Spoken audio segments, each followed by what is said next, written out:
Lana'i getting ready for the Dolphin Lodge. Come on, don't look like an idiot. I already always look like an idiot during these things.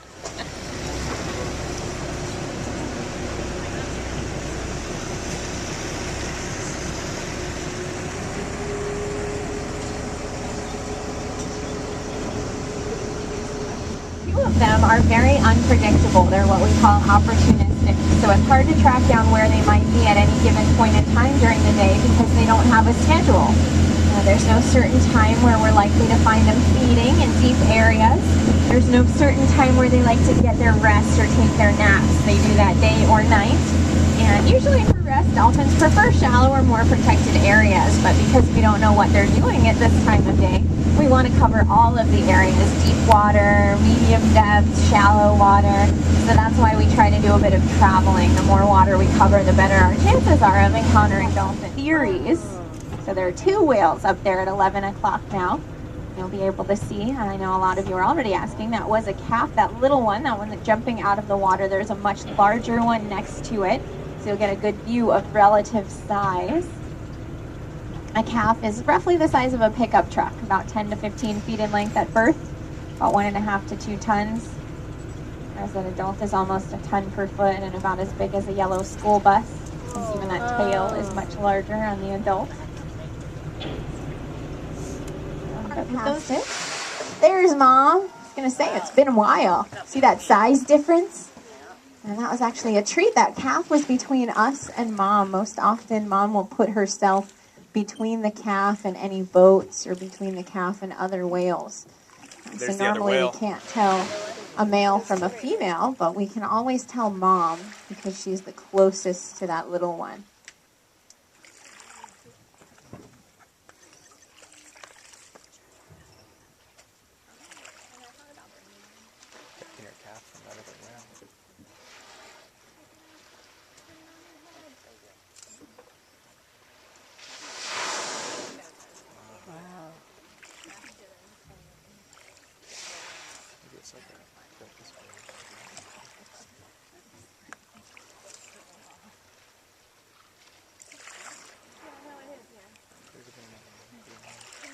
So it's sometimes hard to see exactly what's going on with just part of the whale at the surface, but this calf is very close to its mother's head, and often we find them sitting right on top of their mom's head. Yeah, we've got another adult over here, which is not Dad, if that was your initial thought. There really is no such thing as Dad in humpback whale society. Dad provides some genes for the calf, and that's the extent of his involvement. And that's why Mom is so protective. She's on her own for essentially 2 years with that calf. The gestation period is about 11.5 months that she carries that calf. She keeps it with her for about a year, nurses it, teaches it everything it needs to know. So with all that time and energy she invests, she's very protective.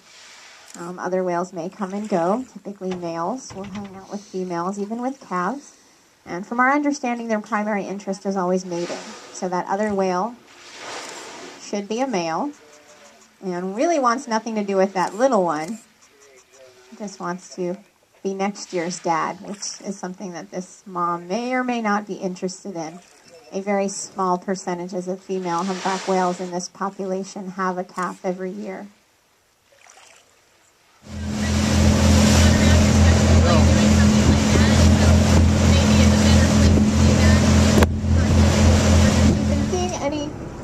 Bright blue or turquoise in the water around the whale. Yeah, here comes its tail, 3 o'clock.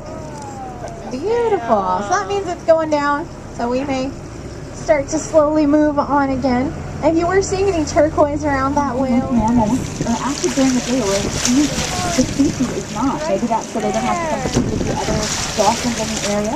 Also, if you think about it, their food at night is going to come closer to the surface. So then that means they don't have to dive quite as deep. Or maybe in advance by waiting until nighttime. If we're going to go for a run or we get embarrassed, we have the increased blood flow, well, that's always will be cheaper. So especially on the younger ones.